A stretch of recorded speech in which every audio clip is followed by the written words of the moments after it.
Shayx hazratlari adashmasin 2003-yilda Amerika safariga borganlarida shaxsan o'zlarini eshitganman.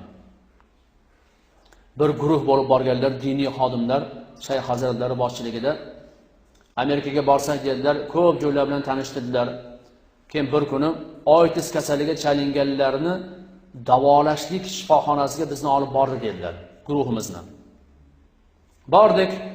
Bu yerda tanishtiruvchi mutaxassislari ham yo'ni tanishtirib chiqyapti, shart-sharoitlarni maqtanyapti, undoq bundoq. Biz bunaqa kasallikka chalinganlarni umuman kamsitmaymiz. Umuman bularning nafsoniyatiga tegmaymiz, millatini ajratmaymiz, erkak ayol farqi yo'q.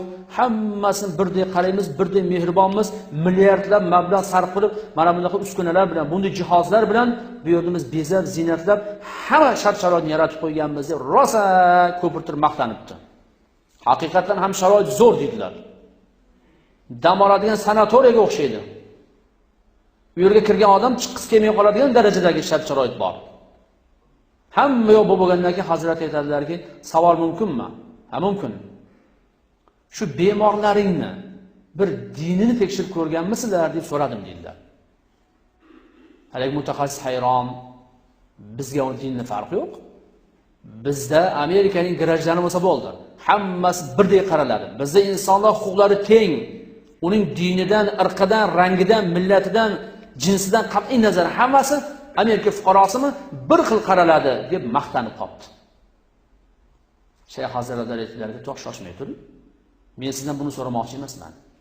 Siz bemorlaringizni bir dinini surishtirib ko'ring. Mana shu bemorlaringizning ichida bir dona ham musulmon chiqmaydi. Ishonmasangiz tekshirib ko'ringlar. Mabodo birorta musulmon chiqib qolsa, u ham o'zini dinini bilmaydigan, nomagagina musulmon bo'lishi mumkin. Bo'lmasa umuman chiqmaydi debdi.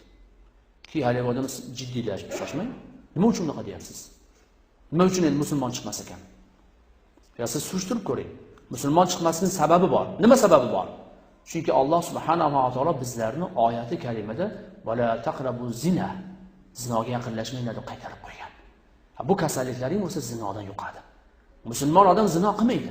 Zino qilmagandan keyin bu kasallikka chalinmaydi. Musulmon odam giyohvand moddani qabul qilmaydi. Qabul qilmagandan keyin qondan bu narsa yuqmaydi.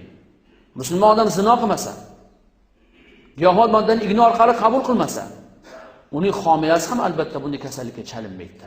Musulmon odam har tarafdan pokiza bo'ladi. Bunday kasalliklar bo'lsa, nopok bo'lgan insonlarning kasalligidir. Ishonmasangiz tekshirib ko'ringlar debdilar. Haligi odam hayron bo'lib, shoshmang. Siz hozir ajoyib bir xabarni aytyapsiz bizga.